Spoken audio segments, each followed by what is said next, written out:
Haruto's first love, Ayase Miharu, along with Aki and Masato, gets caught up in time-space magic, and they are then summoned to another world. As soon as they witness 6 pillars of light coming from the sky, Aishia realizes that somebody is in trouble. As a result, she requests Ryo to save them. Thus, Ryo heads to save them. Meanwhile, Miharu and the others get captured by a bunch of slave traders. After that, Ryo arrives at the scene. Ryo shows Miharu's smartphone and questions them about their whereabouts, but the chief of the slave traders acts as if he doesn't know anything. Just as Ryo is leaving, he hears somebody calling out for help in Japanese. Ryo immediately realizes that those guys are lying. With that being said, the chief orders his underlings to eliminate Ryo. As a result, Ryo gets ready to take them out. Ryo takes out the underlings one by one. He completely annihilates the slave traders. After witnessing Ryo's powers, the chief gets so scared that he pisses himself. With no other choice, they decide to surrender. Thus, he orders his underlings to release them. Ryo then meets his half-sister Aki and stepbrother Masato. Upon inquiry, Ryo learns that there are 3 of them. When Ryo releases the third person, he is taken aback as he realizes that the person is none other than Haruto's first love, Ayase Miharu. As Ryo introduces himself as Haruto, Miharu is taken aback upon hearing the name Haruto. Ryo also realizes that Aki is Haruto's half-sister, and Masato is probably his stepbrother. Immediately after Ryo saves Miharu and the others, Celia and Aishia come flying toward the group. Needless to say, Miharu and the others couldn't believe they were flying. Celia immediately runs towards Ryo to check whether he is all right. Celia then realizes that they are the ones Aishia was talking about. With that being said, Ryo introduces Miharu and the others to Celia. Since they couldn't understand each other's language, Aishia forms a temporary path between Celia and Miharu by kissing their foreheads. Although taken aback by the kiss, both of them are now able to communicate. After that, Ryo takes all of them inside his living space. While bathing together, Miharu learns that Aishia is a spirit. Needless to say, Aki is stunned. Meanwhile, Ryo reveals to Masato that this world is like a fantasy RPG world. After the bath, Celia surprises Ryo by wearing a tracksuit that Aki lent her. After learning about their situation, Ryo concludes that they were caught up in a phenomenon caused by summoning magic. Although Aki questions Haruto about his past life, Ryo decides not to reveal anything. Celia then implies that those 6 pillars of light they saw, and taking the events of this year into account, their summoning may have something to do with the legend of the 6 wise gods. According to Ryo, 1,000 years after the Divine Demon War, 6 sacred stones will glow in different colors, and pillars of light will appear. Then 6 heroes will appear in place of the 6 wisest gods to lead humanity. However, Ryo dismisses the idea of Miharu and the others being those legendary heroes. Miharu also asks if her friends Satsuki and Takahisa also probably came to this world, but Ryo is unable to confirm it. As Ryo and others discuss the current situation, Aishia starts to feel sleepy. Thus, she tells Haruto that she is sleepy and they should go to bed. She then proceeds to hug Haruto to replenish her magic. This leads Celia to freak out. Celia insists that it is wrong for Aishia to do that, but Aishia tells her that she always sleeps with Ryo. As Aishia tries to drag Ryo away, Celia comes up with the excuse that Ryo hasn't taken a bath yet, so they can't go to bed. Ryo clarifies that since Aishia is a spirit, she requires mana, and she receives mana through a path with him. However, Celia tells Aishia that she still can't sleep with Ryo, as it might set a bad example for Masato. As a result, Aishia decides to sleep with Miharu instead. It turns out that Miharu possesses a lot of mana, so Ryo decides to guide them to their rooms. Meanwhile, the Beltram Kingdom summons a hero named Hiroaki Sakata. After a while, Ryo wonders what Miharu would think if he revealed that he has memories of Haruto Amakawa. However, he decides to leave Haruto's past behind and live as Ryo. Ryo also firmly declares that he will get his revenge on Lucius. After a while, Celia visits Ryo and asks about his past life. During the conversation, Ryo reveals that he has memories from a past life. He also informs her that his past self used to live in the same world as Miharu and others. Celia learns that Ryo used to be Haruto, and he was 20 years old in his memories. As a result, she realizes that's why Haruto seemed mature when they first met. But Rio assures Celia that right now he is Rio, not Haruto. Celia also decides to send her father a letter to inform him that she is all right. Rice tells Charles that the abduction of his fiancée, Celia, should be a big disaster for him. But Charles says there is no need to worry, as he has received a report of Rio being eliminated by Alfred's strike. In other words, he believes Rio is probably dead, but the only thing that is bothering him is that he can't track Celia yet. Charles informs Rice that they have sealed off the entire area around the capital and sent a search party. Meanwhile, Rice is impressed by how accurately Rio and Aishia covered their tracks. According to Rice, Lieselot and the Rika Guild pose a lot of trouble for them and must be dealt with quickly. Meanwhile, in Beltram Kingdom, as soon as Sakata Hiroaki gets summoned and realizes he is a hero, he starts acting almighty and arrogant. Well, to put it simply, Hiroaki is your usual arrogant scumbag who thinks he is a big deal just because he is a hero. We can also see another scumbag, Huguenot, trying to gain the hero's favor. After a while, Rio decides to go shopping with Celia and Miharu. Aishia decides to carry Celia, whereas Rio carries Miharu. Before entering the city, Rio explains the situation to Miharu and advises her to address Celia as Cecilia in public. Rio then changes his hair color. He also helps the others do the same so they won't be recognized. Rio and the others then decide to enter the Rika Guild to buy some necessary items. As Celia and the others are buying clothes, Rio decides to ask the townsfolk about recent events, but he doesn't get any valuable information. Meanwhile, Lieselot learns that Charles's men were wrecked by an unknown individual and that his fiancée, Celia, was abducted. Although Lieselot is not happy about Celia's abduction, she is delighted to hear about Charles's downfall. Upon learning about Beltram's new hero, she implies that they might also summon a hero in Galark.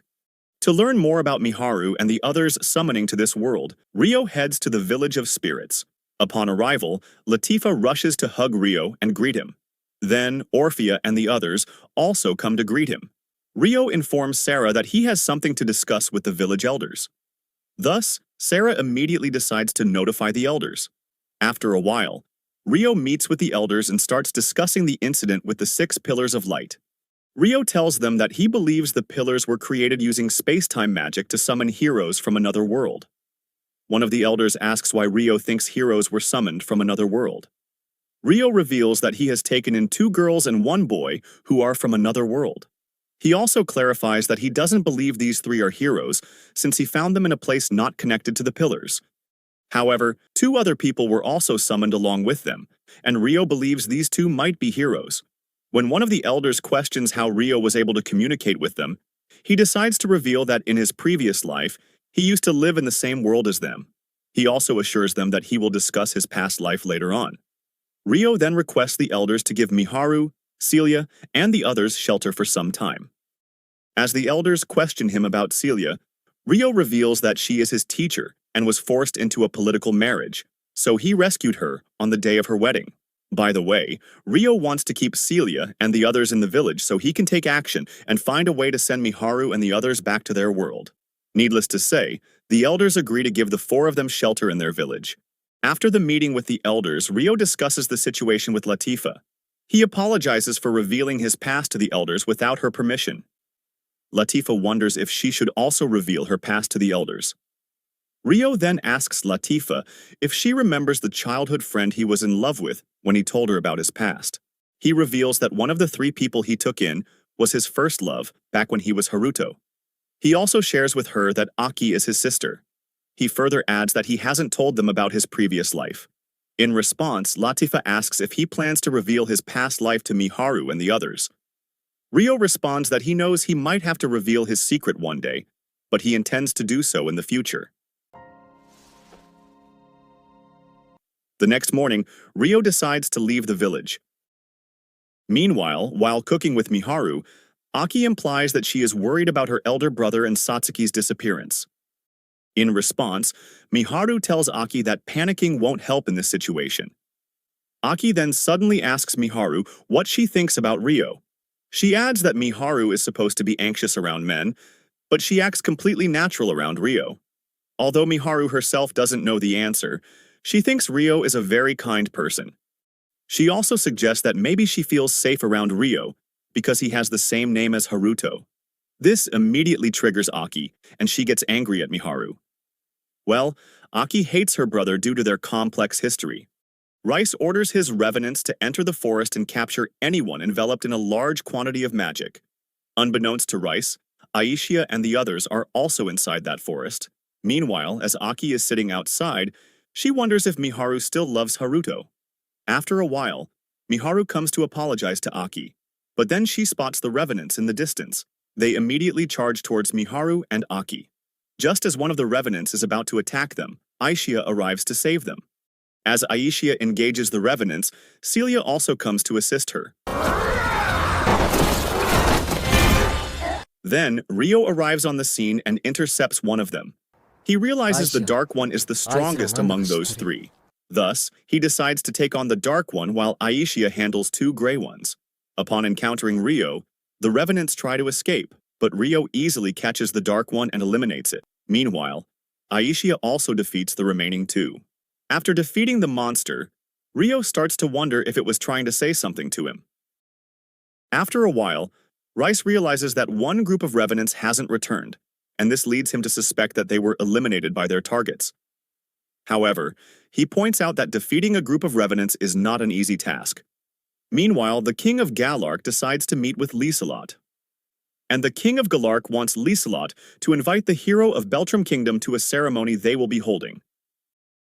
But when Lieselot learns that Beltram's hero is named Sakata Hiroaki, and that Galark Kingdom's hero goes by Sumeragi Satsuki, she instantly realizes those two might be people she used to know.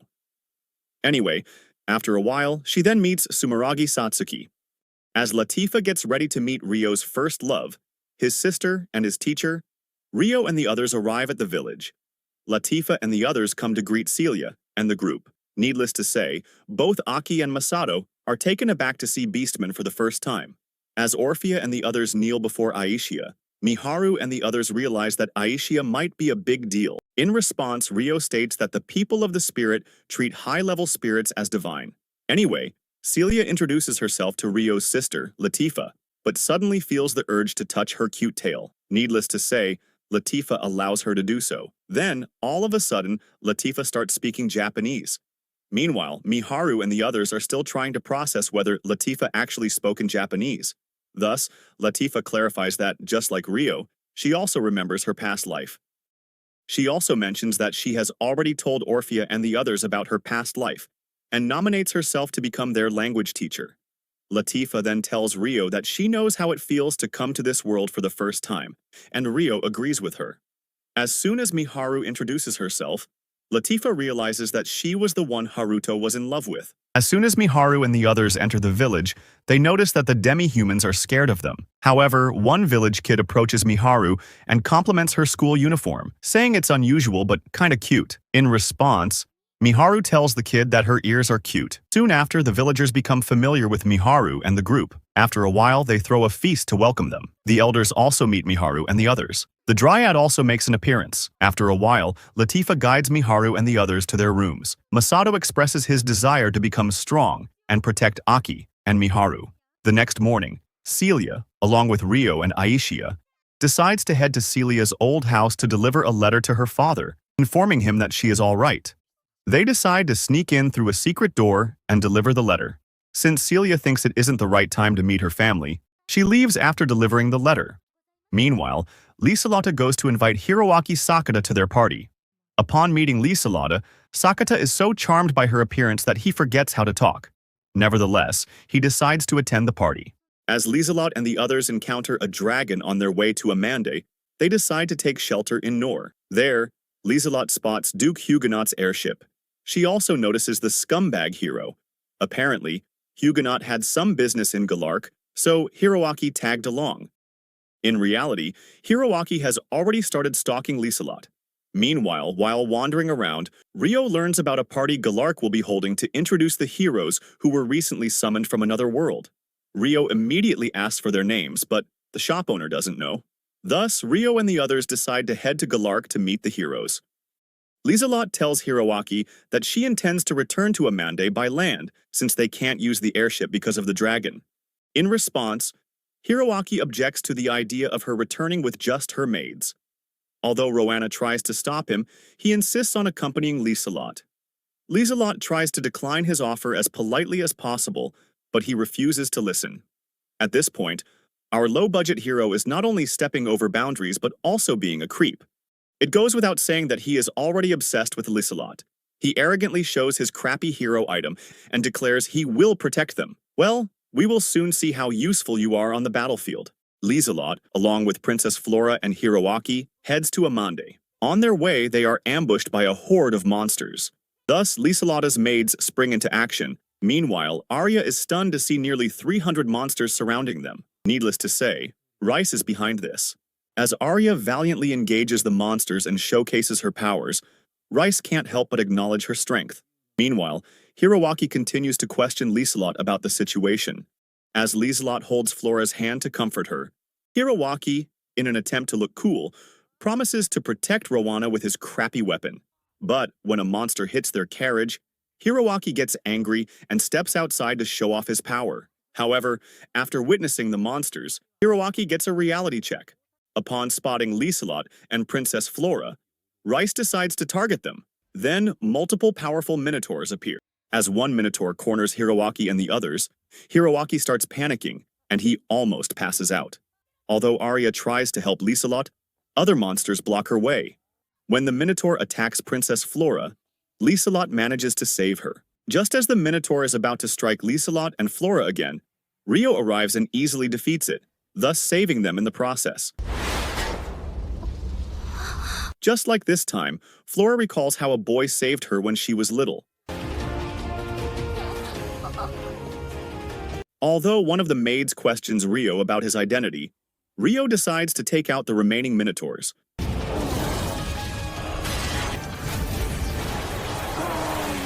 As Rio showcases a portion of his power, it leaves everyone speechless. Needless to say, Rio easily defeats the other minotaur. After that, he spots Flora and immediately realizes that she is the girl he once saved. As soon as Rio meets Flora, she wonders if the person in front of them is Rio. Lieselot then introduces herself to Rio and thanks him for saving them.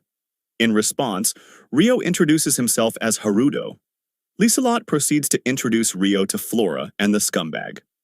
Flora asks Rio if they have met before, but Rio clarifies that they haven't. As Rio introduces himself as a wandering swordsman, Huguenot implies that he can't believe a swordsman of such skill isn't affiliated with any nation. After that, Chloe, who served him at the Rika Guild, recognizes him. Upon learning that Haruto is also a customer of her shop, Lieselot thanks him again. Then, our wannabe hero approaches Rio and introduces himself. He then arrogantly declares that he is a hero and the real deal. Rio, maintaining his polite demeanor, listens as Hiroaki, in a condescending tone, implies that Haruto is a pretty decent swordsman, as if our low-budget hero knows anything about swordsmanship. Anyway, as Lieselot starts praising Haruto, Hiroaki decides to return to the carriage. Although Flora keeps staring at Haruto, she is unable to say anything and eventually leaves. Rio wonders if Princess Flora realized that he is indeed Rio. Anyway, he states that he coincidentally met Lieselot Credia, one of the most influential nobles in Galark. Seizing the opportunity, Rio offers to fix their carriage. By the way, on their journey to Amande, Celia spotted her old friend, Arya, cornered by a horde of monsters. Thus, Rio decided to step in and help them out. As Rio splits open the carriage, Lieselot comments on his remarkable skills. Although Rio is using spirit arts, he tells her that his sword is an ancient artifact, giving all the credit to the sword. Meanwhile, Lieselota's maids are already attracted to Rio. Once Arya and Rio have fixed the carriage, they spot one of those minotaur swords blocking the road. Thus, our low-budget heroes step in to move the sword. Due to his immense magical energy, Hiroaki manages to move the sword. He also gives Rio a smug look. Hey, look, I'm not completely useless. Rio continue his journey to Amande, with Lieselot and the others in tow. As Huguenot tells Haruto there's no need to be formal since he saved them, Lieselot also agrees and tells Haruto that she would like to thank him formally once they arrive in Amande. However, Hiroaki insists that someone as remarkable as Lieselot shouldn't bow her head to others so easily. Our mighty hero then arrogantly gives Haruto permission to travel with them. Meanwhile, Latifa teaches Miharu and the others the Stralian language, and they have become quite fluent. After that, Orphea helps them practice spirit arts. During their practice, Aki notices that Miharu is skilled at controlling spirit arts, while she struggles. This makes her kinda sad. While wandering around, Aki recalls how she used to play with her brother Haruto and Miharu. But one day, everything changed when Haruto left because of their parents' divorce. Anyway, after a while, Orphea and others reveal how they met Ryo and Latifa. Orphea remembers catching Ryo crying and saying something in his sleep when she first met him. She tells them that Ryo was calling out someone named Mi-chan, which immediately leads Miharu and Aki to wonder, as Haruto in his previous life also used to call Miharu Mi-chan. While having a bath together, Aki tells Latifa about how she was betrayed by her brother and how her mother got remarried and all that stuff. She also expresses her desire to help Masato and Takahisa. Meanwhile, the emperor of the Proxia Empire, Nidal, gets a surprise visit from Lucius. As Lucius and Nidal are having a conversation, Rice enters the room and asks for his assistance. Rice tells Lucius that someone troublesome is getting in the way of their plans, and that the Minotaur poses no threat to him. By the way, he is talking about Ryo. Thus, Lucius asks what he needs to do. In response, Rice tells him to abduct Princess Flora. Meanwhile, Princess Flora can't sleep, and all she can think about is Ryo. After a while, Ryo and Lieselot arrive in Amande. Arya then shows Ryo the place where he will be staying for the night. After that, Ryo goes to meet Celia and Aishia. He informs them that Lieselot has arranged a place for them to stay, and that they will be staying in Amande for a few days. As Celia worries that their identities might be revealed, Ryo reassures her that nobody would probably recognize them. However, Ryo is concerned because he was traveling with Princess Flora and Duke Huguenot, and they might recognize him. Although Celia advises that they should leave Amande as soon as possible, Ryo tells her that he wants to build a good relationship with a prominent noble like Lieselot, which might help him meet the hero he is looking for. Meanwhile, Huguenot praises Lieselot's attendant, Arya, for her skills. This leads Lieselot to question Hiroaki's power as a hero and why he was unable to do anything in that situation. However, according to Huguenot, Hiroaki has potential but lacks practical experience, and he is working on making him into a great hero. This leads Lieselot to speculate that Huguenot wants to use the hero as a symbol of power to gain more influence. Huguenot then expresses shock over how effortlessly that person took out 3 powerful minotaurs. He further adds that they would have died if not for that person's intervention. Huguenot tells Lieselot that he wants to build a good relationship with Haruto. In reality, Huguenot is already thinking of using Haruto as a pawn to gain more power. We see 2 scumbags, Stuart and Alphonse, with 2 girls heading to a hotel to book a room and spend the night. On their way, both of them boast about being nobles. Then Stuart recalls the events from the afternoon. It turns out Stuart and Alphonse were accompanying our low-budget hero when Ryo saved them from those monsters. Needless to say, Alphonse isn't even a bit grateful to Haruto for saving them. Instead, he is angry about having the spotlight stolen. They are also angry at the low-budget hero for lecturing them about how they got scared and hid in the back. To which, Stuart implies that Hiroaki was the one who almost passed out. Anyway, they head to a hotel. As Alphonse asks for a room with the garden view, the receptionist tells him that room is already booked. But he insists on using that room, and tells the receptionist to move the current occupants to another room. And Alphonse refuses to listen to anything. As you might have guessed, the room they want to book is occupied by Ryo and others. Anyway, Stuart and Alphonse barge into the room. Stuart immediately recognizes Ryo as the guy who saved them. As Stuart introduces himself and Alphonse, Ryo realizes that those 2 are the ones who used to bully him in the academy. Alphonse then tells him to switch their rooms, and Ryo agrees to switch. But things become complicated when Alphonse tries to force Celia and Aishia to have dinner with them. However, even then, Ryo politely declines his offer. Alphonse again tries to use his status to pressure Ryo. He then insults Haruto by saying that, although he may be good with a sword, he is just a commoner. In other words, our big-shot scumbag believes Haruto has no right to refuse. Anyway, as Haruto tries to leave, Alphonse stops him, and even Stuart tries to stop him from escalating the situation further.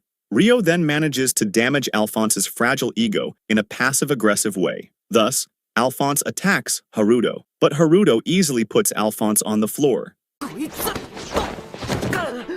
Stuart calls Haruto a vermin.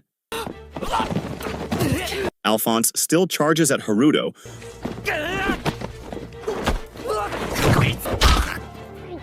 but Haruto easily knocks both of them out. As soon as Lieselot learns about Stuart and Alphonse's blunder, she starts to worry about its impact on their relationship with Haruto. Meanwhile, Duke Huguenot curses at his foolish son and Alphonse. As a result, Huguenot decides to apologize to Haruto personally. After a while, Huguenot confronts Stuart and Alphonse. Right off the bat, he tells Stuart that he always knew Stuart was a failure, but this incident has brought him to despair. Huguenot reminds Stuart that he had made it very clear he wouldn't give him a second chance. With that being said, Huguenot decides to disinherit Stuart. Then, our egotistic brat tries to justify his actions by saying, it was just a fight with some commoner swordsman. This leads Huguenot to grill Alphonse, suggesting that Haruto is far more competent than he is. As a result, Alphonse gets angry at Huguenot. He further adds that Alphonse lacks talent, thus damaging his ego even more. Well, I know, this guy is also a scumbag, but for this once, I will praise him for disinheriting Stuart and utterly destroying Alphonse. As Alphonse continues to complain, Huguenot asks if he can defeat 3 Minotaurs effortlessly like Haruto did. In response, Alphonse suggests that he might be able to do it if he had an enchanted sword. But Huguenot throws salt on their wounds by pointing out how Haruto defeated 2 of them alone, effortlessly. Emotional, damn it! Despite this, Huguenot gives Alphonse a chance to clear his name. He tells Alphonse that he needs to join the party investigating the forest. If he fails to prove himself competent, he will have to return to Rodania and remain confined there. Alphonse accepts the terms, but Huguenot drops a bombshell by telling them they need to apologize to Haruto first. After a while, Lieselot visits Haruto. She also meets Celia and Aishia. She informs him that Duke Huguenot wishes to apologize and invites Ryo for lunch. After that, Haruto meets with Huguenot, who proceeds to apologize for the incident. Huguenot calls those 2 scumbags. He then forces them to apologize to Haruto. It is safe to say that this humiliation caused immeasurable damage to their egos. After that, Lieselot and the others hold a meeting with Haruto. During lunch, Hiroaki can't stop praising Lieselot's food. Then, she also serves rice for everyone. Seeing how familiar Lieselot is with Earth's dishes and culture, Ryo can't help but wonder if she is also a reincarnated person. As Flora questions Haruto about his journey, Ryo reveals that he has been traveling since he was 11. Ryo also shares that his parents died before he set out on his journey. Ryo further adds that he embarked on his journey to find someone connected to his parents. Taking the opportunity, Duke Huguenot asks if he wants to settle somewhere and suggests he consider a permanent residence in the Kingdom of Beltrum. Although Ryo appreciates his offer, he still wants to continue his journey for now. Funny how, the people who drove him away are now begging Ryo to settle in their kingdom. Thus, both Lieselot and Huguenot get worked up trying to get Haruto to live in their kingdoms. Ryo then starts praising our low-budget hero, thus boosting his ego. The only thing that I personally don't like about Ryo is that he is too polite. Needless to say, our low-budget hero arrogantly declares that no matter how good Haruto is, he can never possess the status and strength of a real hero. My only question to our mighty hero is, where is this confidence coming from? Ryo then questions Lieselot about Galark's hero.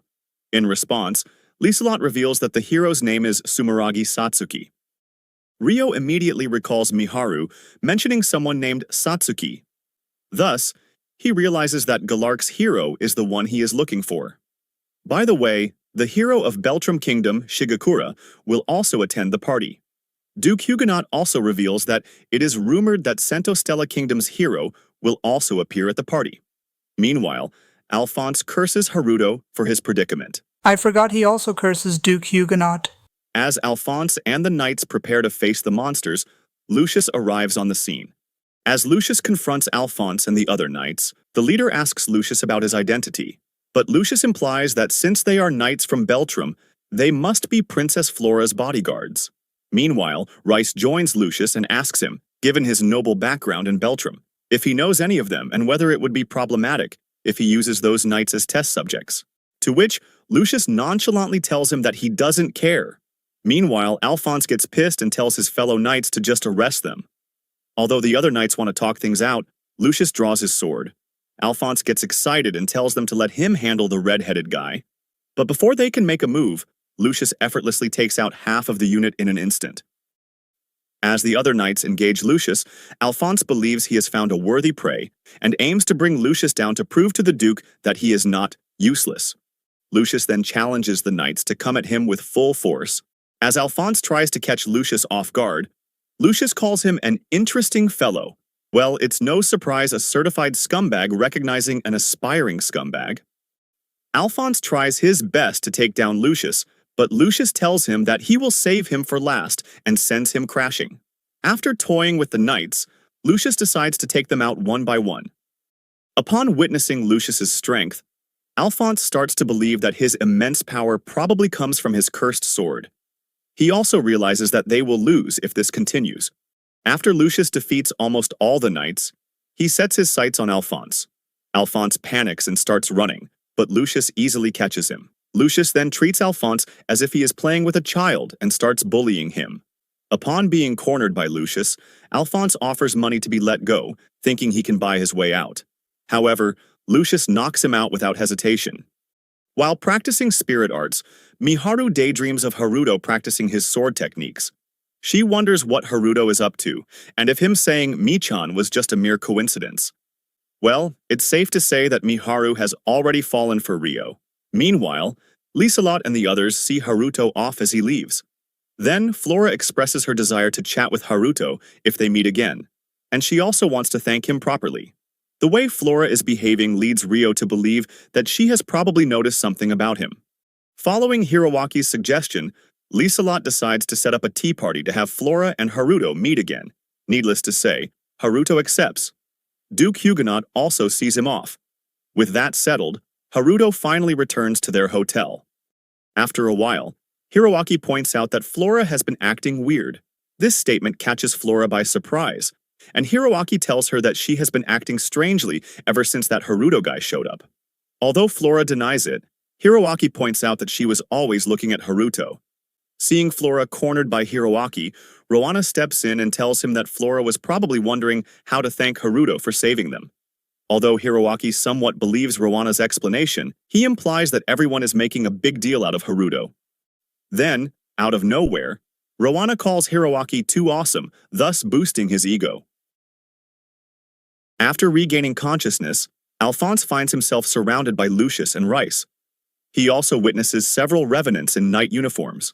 He then sees one of the knights being transformed into a revenant. Rice informs Alphonse that he is remaking his soul and body. As a result, Alphonse starts puking. Rice questions Lucius about why he allowed Alphonse to retain his consciousness.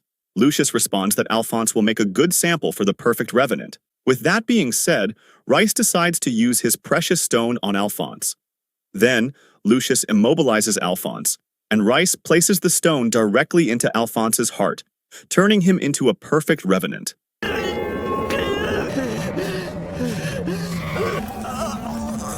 Meanwhile, Duke Huguenot learns that the search party hasn't returned yet.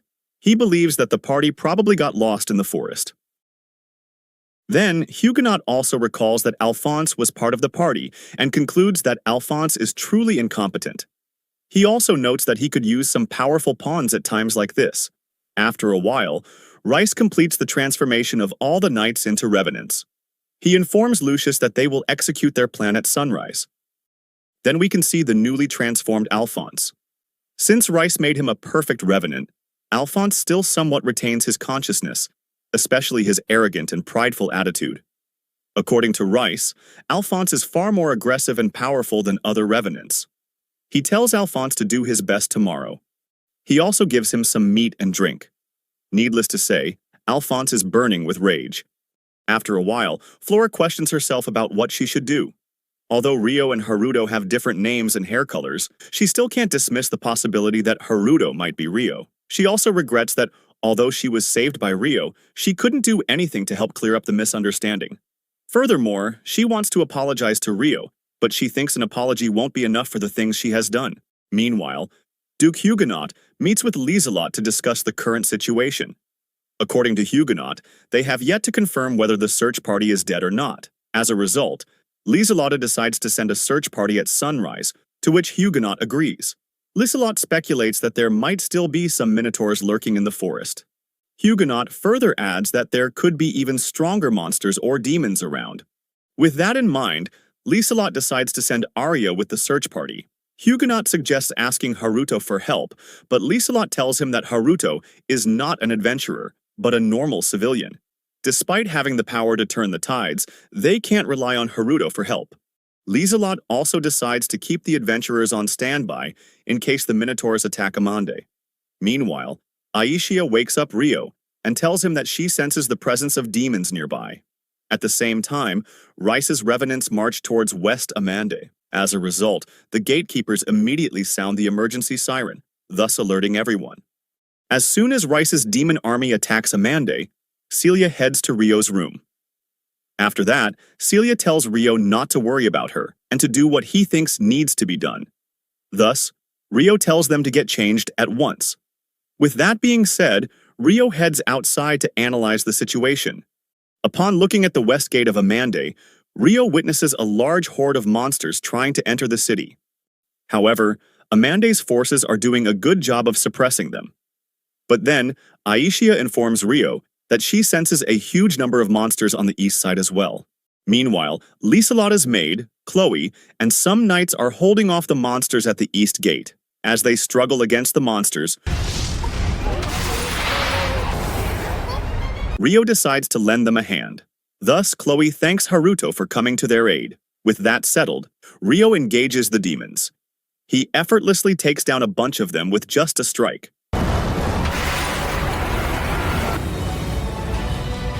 Needless to say, everyone present is speechless. Meanwhile, Lieselot learns that the demons are also attacking the east gate, and they need to send some backup. Thus, Lieselot orders her maid to head to the east gate with Cosette and others. She also decides to keep Duke Huguenot's knights in the manor. After that, Lieselot learns that an excellent knight has arrived at the east gate, and he is destroying all the demons alone. Lieselot immediately realizes that it is none other than Haruto. As Rio continues to decimate the demons all by himself, Chloe is left speechless. One of the knights asks Chloe who that guy is, to which Chloe responds, "It's Master Haruto, the one who saved Lieselot and an excellent knight." As Rio engages the demons, Rice and Lucius discuss their plans going forward. Rice informs Lucius that they will start moving once they get the signal from the Minotaurs. By the way, Rice also senses the presence of the humanoid spirit, Aishia, in central Amande. Meanwhile, after witnessing Rio's powers, the knights acknowledge that calling Haruto an excellent knight would be an understatement. As Rio continues to defeat the monsters, he realizes something is off. Well, he is confused as to why the Minotaurs and humanoid demons are not attacking. After some back and forth, Rio concludes that they might have another aim. Hence, he contacts Aishia to ask if there is anything strange happening in the city. For now, Aishia tells him that she doesn't sense anything out of the ordinary. Thus, Rio continues to decimate the demons. Then, Cosette and Natalie reach the east gate to back up Chloe and Rio. Upon arriving, Chloe informs them that Haruto is fighting alone. Both Cosette and Natalie acknowledge how amazing Haruto is. As Rio steps back for a moment, Natalie introduces herself to him. Then, Natalie and Cosette thank him for his assistance. Rio then tells them that his companions are standing by at the hotel, and that he wants to meet up with them. Before leaving, Rio decides to take down the Minotaur. Thus, Rio eliminates the Minotaur with a single hit, leaving everyone speechless. He then takes out multiple demons in one go. As Rio decides to leave, Natalie and Chloe thank him, but Cosette accidentally lets her true feelings out and starts flirting with Rio. Bro rizzes up girls everywhere he goes without even trying. Anyway, Rio heads to regroup with Celia and Aishia. At the west gate, Arya and the other knights hold off the demons. While fighting, Arya poses the same question as Rio. Why aren't the Minotaurs and humanoid demons entering the city? Then, all the demons give Rice and Lucius the signal to make their move. Rice tells demonized Alphonse that he is counting on him, which gets Alphonse all fired up. Meanwhile, the demons and minotaurs finally start entering the city. After regrouping with Celia and Aishia, Rio decides to evacuate them. On their way, they encounter multiple revenants, but Rio easily takes them out one by one. Additionally, Rio saves Chloe's mother and sister. As a result, the townsfolk decide to evacuate with Rio. Meanwhile, Hiroaki questions if demons often attack the city. Knowing Hiroaki is a certified coward, Stuart indirectly mocks him.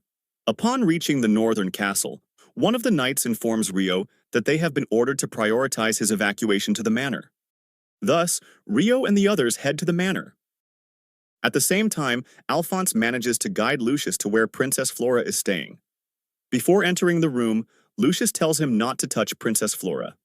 But he believes that Alphonse should be able to at least injure the hero. By the way, Alphonse is there to take revenge on Duke Huguenot and possibly Hiroaki. Alphonse implies that he is now stronger than a Minotaur, and he will get the job done. Then, Lucius takes out one guard, and Alphonse takes out the remaining ones. After that, Alphonse and the other revenants enter the room to abduct Princess Flora. As Alphonse and other revenants enter the room, Duke Huguenot and others start freaking out. Meanwhile, Stuart and the other knights get ready to fight them. With that, Alphonse orders his fellow revenants to attack. One of the revenants approaches Hiroaki and the others. This time, however, Hiroaki tries to fight back. As Hiroaki brings out his sword to deal with the revenant, Alphonse steps in to deal with Hiroaki. As Alphonse charges towards Hiroaki, he freaks out, and Alphonse knocks him out with just one hit. Alphonse then states that he always wanted to punch Hiroaki. Alphonse then warns Huguenot that he is next, and that his death will be anything but easy. Meanwhile, Huguenot is shocked to see a monster speaking. Although Huguenot attempts to fight back, Alphonse effortlessly knocks him out. Despite Alphonse being a scumbag, he deserves some praise for punching Huguenot. It would have been better if Rio had been the one to deliver the beating, but it is what it is.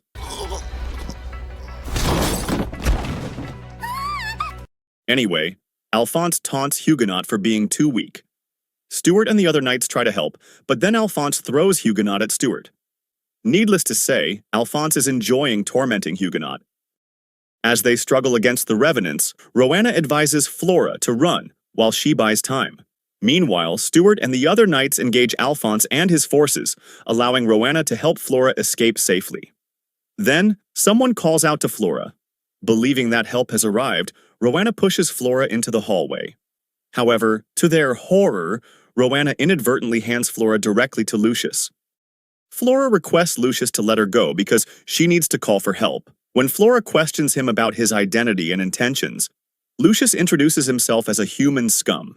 Then Lucius tells her that it will be too late by the time backup arrives, as they are dealing with strengthened revenants. He also finds it entertaining to imagine how Rowena will react when she finds out that she has handed Flora directly to her kidnapper. As Lucius starts tormenting Flora, Rice stops him and tells him to move already. He also informs Lucius that the humanoid spirit has entered the manor and they must avoid a confrontation with her. Lucius's personality is so bad that even Rice thinks he is more like a beast than a human. Anyway, before exiting the manor, Lucius warns Flora not to move too much or else she will lose her legs. As soon as Rio and the others arrive at the manor, Aishia informs Rio that she senses some demons inside. Thus, Rio conveys this to Liselot, mentioning a peculiar presence in a particular room. However, Liselot reassures him that the room should be safe, as Flora and others have taken shelter there. Nevertheless, she decides to send some guards just in case. Meanwhile, Rowena tries to hold off Alphonse but fails to do any damage. After defeating the remaining knights, Alphonse sets his eyes on Rowena. Just then, Hiroaki wakes up. Alphonse, in a condescending tone, calls Hiroaki sturdy. Hiroaki gets angry and awakens a portion of his powers. He then takes out several revenants effortlessly. Meanwhile, Alphonse is unable to process what he is seeing. Let's be real. As a hero, he should at least be able to handle these revenants. Otherwise, what's the point in being a hero? Anyway, Hiroaki engages Alphonse. As other revenants rush to attack Rowena, Hiroaki pulls off a really sick move and saves her. Hiroaki then launches a whirlpool at Alphonse. Meanwhile, Liselot and others realize that something is wrong. With no other choice, Alphonse decides to flee after witnessing what Hiroaki is capable of. Although Hiroaki tries to chase him, Rice knocks him out. Rice summons a bunch of revenants to keep Rio and the others busy. Upon spotting the revenants, Rio proceeds to defeat them one by one and protect the civilians. During the fight, he hears Flora screaming. He then spots Lucius carrying her away. By the way, Lucius doesn't recognize Rio because of his new hair color. However, when Lucius bluntly declares he's taking the princess, Rio immediately recognizes the familiar voice. Although Rio tries to pursue him, he gets surrounded by the revenants. Aishia and Celia urge Rio to go after Flora, with Celia noting that Rio seems sad, and he should prioritize his feelings. Thus, Rio promises to save Princess Flora. With that being said, he sets off to catch Lucius and make him pay. Aishia instructs Celia to deploy a barrier to protect Liselot and the civilians.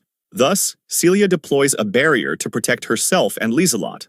But Liselot is taken by surprise when Celia proceeds to deploy multiple advanced barriers. As Liselot questions whether Aishia will be alright, Celia assures her that Aishia is as strong as Haruto. Aishia proceeds to knock out multiple revenants in one go. Aishia then takes Chloe's spear and goes on a rampage. Realizing Aishia's strength, Liselot questions the true identities of Rio and the others.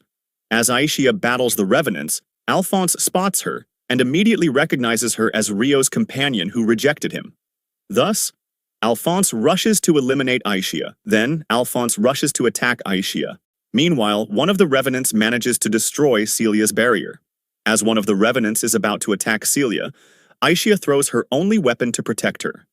Believing Aishia is defenseless, Alphonse rushes to attack her, but Aishia easily dodges his attacks. Alphonse proceeds to attack Aishia with full force, but fails to land a hit. Aishia then proceeds to stab Alphonse with a spear. As Aishia is walking away, Alphonse gets back up. Then Aishia swiftly decapitates Alphonse with little to no effort. While on his way, Rio concludes that the voice must belong to Lucius. Meanwhile, Lucius makes his way through the forest. Soon after, Rio spots Lucius, and he immediately launches an attack to stop him. Lucius, unable to recognize Rio due to his new hair color, asks who he is. Lucius is also surprised that someone has managed to catch up with him. Thus, Rio finally confronts his sworn enemy, Lucius. Needless to say, Rio is filled with anger and rage. At the beginning of the episode, we see Miharu dreaming of Rio's past. She also witnesses how Lucius mercilessly eliminated Rio's mother in front of Rio. But then Haruto approaches and finishes Lucius to take his revenge. Then Haruto, along with everything, fades away. As of now, it is unknown why this dream or vision was shown to Miharu. As soon as Flora spots Haruto, she becomes happy. On the other hand, Lucius is excited that someone actually caught up. Well, bro is excited that he will get to fight someone strong. But little does he know that it will backfire big time. Right off the bat, Rio tells Lucius to show his face. Thinking that Rio is there to save Flora, Lucius threatens to hurt her.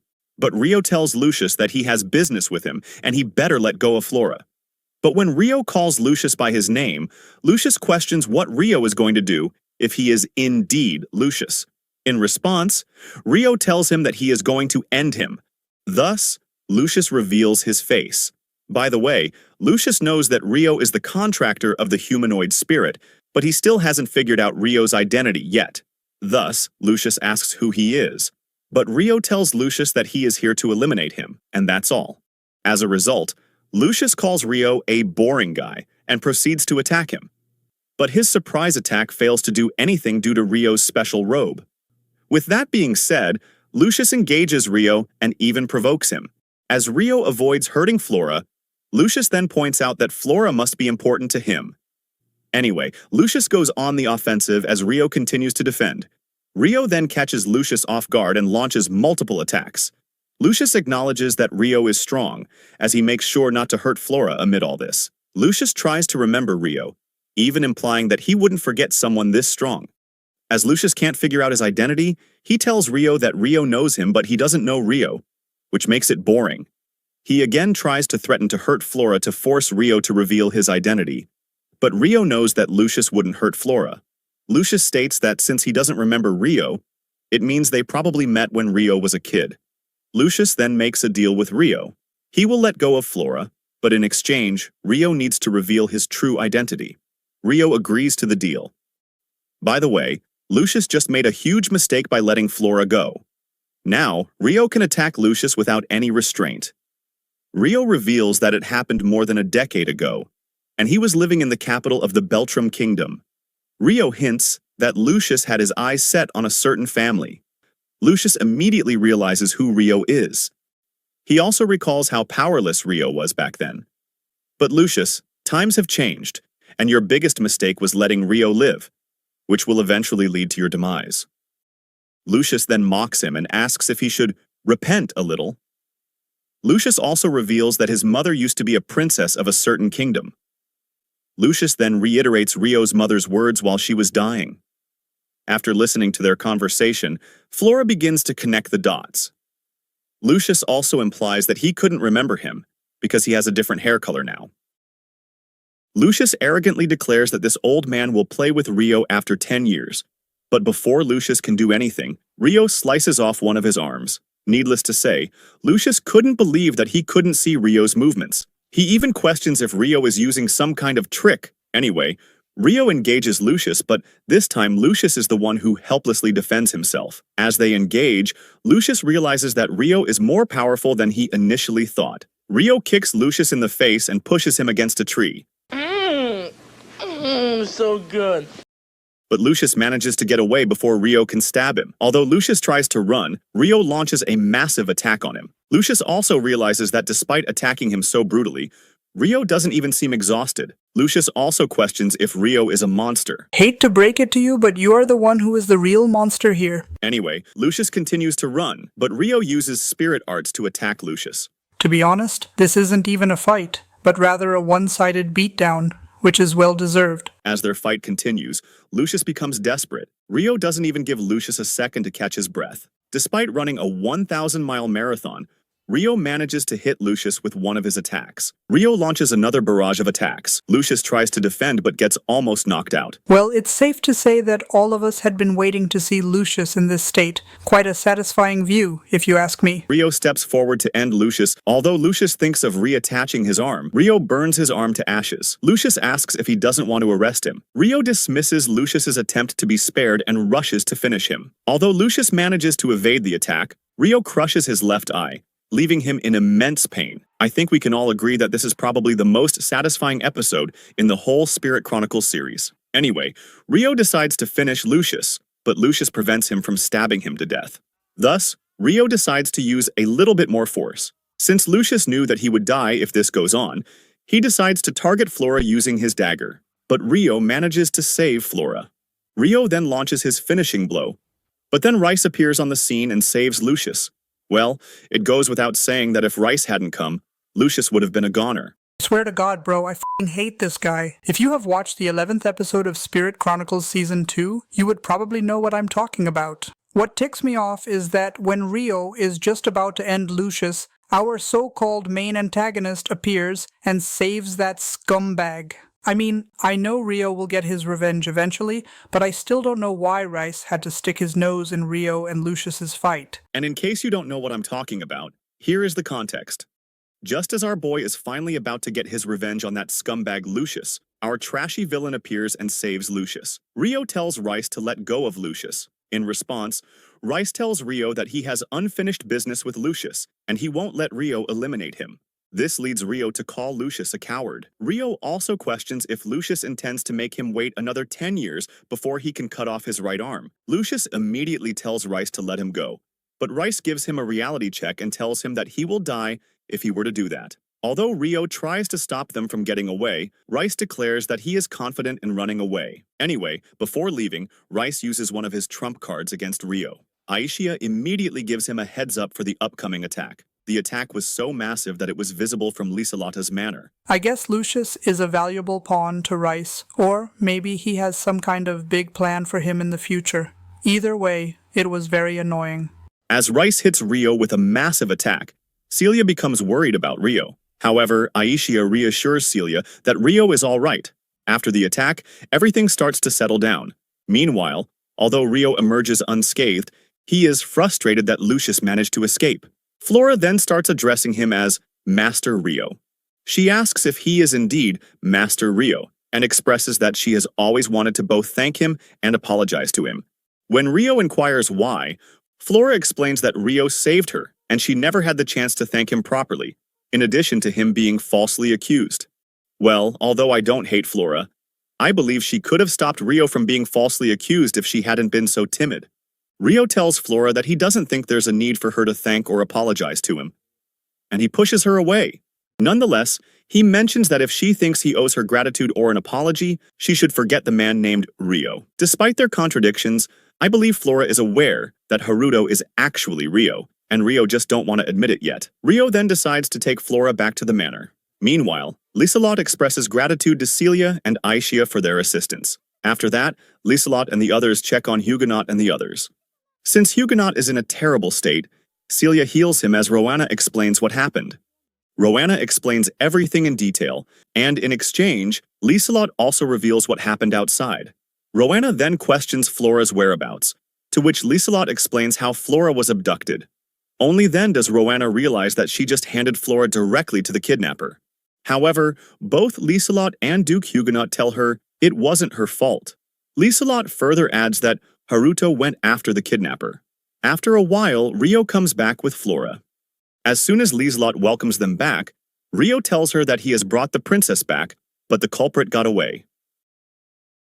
When Liselot asks Flora to come inside the manor, Flora refuses to let go of Rio and insists that her legs gave out. In other words, she doesn't want to miss the once-in-a-lifetime opportunity of being carried by her only prince. On their way to the manor, Liselot questions Rio about the man who kidnapped Flora. Rio reveals that he knows the kidnapper's true identity and that he holds a grudge against him. He then reveals the kidnapper's name is Lucius. As soon as Rio takes Flora to their room, Huguenot thanks Rio for saving Flora. Although Rio tries to leave, Liselot stops him and offers them a room to stay in. Despite initial hesitation, Rio eventually agrees to stay. Just as they are leaving, Celia spots Flora staring at them. Since Lucius's wounds are too severe, Rice decides to use one of his crystals to keep Lucius alive. Although Lucius claims that he could have won if he still had his left arm, Rice gives him a reality check and tells him that he doesn't stand a chance against Rio at this moment. Rice also warns against dealing with Rio for the time being, as Lucius is currently too weak to face him. Meanwhile, Rio reveals to Celia that Flora found out about his true identity. Rio further adds that he asked Flora to forget about Rio. Celia realizes that's why Flora was behaving a bit weird a while ago. Knowing Flora's personality, Celia believes that Flora wouldn't reveal Rio's secret to anyone. Rio then suggests heading back to the spirit village once they are done. He also informs them that Miharu's friend Satsuki is the hero summoned to the Galark Kingdom. Celia eventually questions Rio about what happened between him and Lucius in the past. To this, Rio reveals that he is avenging his mother. He further reveals that Lucius eliminated his mother in front of him, and he also believes that Lucius eliminated his father as well. Although Celia apologizes to Rio for bringing up painful memories, Rio reassures her that it's okay. However, he expresses his deep hatred for Lucius and states that he can never forgive him. Rio also requests Celia to keep this information a secret, as only a handful of people know about it. After some time, Liselot holds a meeting with Rio and the others. During their meeting, Duke Huguenot informs that Lucius used to be a low-class noble in Beltram. He further adds that Lucius was once a candidate for the king's sword. However, his family fell apart before he could become the king's sword. Liselot then expresses her concern about the man named Rice. In response, Huguenot mentions that he is familiar with the name. According to Huguenot, Rice is an ambassador of the Proxia Empire. However, Huguenot is unsure whether they are the same person. Thus, both Huguenot and Liselot decide to investigate this matter further. After this discussion, Rio decides to leave, but Liselot insists on giving him a reward. Since both Huguenot and Liselot are insistent, Rio expresses his desire to attend the hero party and meet Satsuki. After a while, Rio finally heads back to the spirit village. As soon as Miharu spots Rio, she is overjoyed to see him safe and sound. Rio then reveals that he has found Miharu's friend, Satsuki. When Aki inquires about her brother, Rio tells her that he hasn't been able to find out anything yet. Ryo also invites Miharu and the others to come to the Galar Kingdom and attend the hero party. What we are going to see next is likely a sneak peek from the next season. I will try my best not to spoil anything. This is probably a summarized scene from the hero party where every hero is introduced one by one. At the end, Ryo becomes an honored knight of the Galar Kingdom, and his full name is revealed to be Haruto Amakawa, which surprises Miharu.